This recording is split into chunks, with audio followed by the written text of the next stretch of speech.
Hey everyone, this is Aniruddha from Studify Bangladesh. আজকে আমরা শিখব পরীক্ষাতে অশোধিত পরীক্ষা বের করার সূত্র, যেগুলো আমরা শোধিত পরীক্ষা দিয়ে বের করব।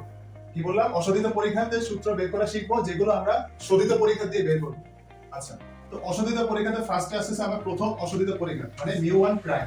μ1 prime is equal to x bar থেকে a বার দিলে হচ্ছে যে আমরা μ1 প্রাইমের সূত্রটা পাবো। এখানে a হচ্ছে কি আমার কল্পিত গড়, a হচ্ছে কি আমার কল্পিত ধ্রুবক, সরি, a হচ্ছে আমার কল্পিত ধ্রুবক।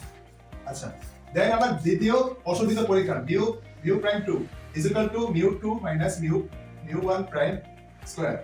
এরপর হচ্ছে তৃতীয় অশোধিত পরীক্ষা। তৃতীয় অশোধিত পরীক্ষা আমার কি হবে সূত্র? μ3 মাইনাস 3 μ2 ইনটু মিউ1 প্রাইম প্লাস মিউ1 প্রাইম কিউব। এরপর হচ্ছে চতুর্থ অশোধিত পরীক্ষা।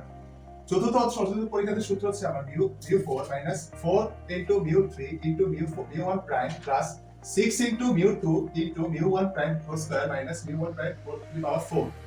এখন কথা হচ্ছে, গতবারে যেরকম একটা ট্রিক শিখেছিলাম যে 32 নম্বর রোডে 463 নম্বর বাড়ি, এটা দিয়ে আমরা কি মনে রেখেছিলাম? তৃতীয় কেন্দ্রীয় পরীক্ষা এবং চতুর্থ কেন্দ্রীয় পরীক্ষা বের করার যে এটা, মানে আমরা যে এখানে যে 3 হবে না 4 হবে, এগুলো কেমনে মনে রাখতাম এই 32 নম্বর রোডে 463 নম্বর বাড়ি। আজকে আমরা শিখবো এই অশোধিত পরীক্ষাতে এই যে আমরা 3 বা 4 বা 6 কেমনে হবে সেটা মনে রাখার টেকনিকটা। 3 নাম্বার রোডে 46 নাম্বার বাড়ি, কি বললাম?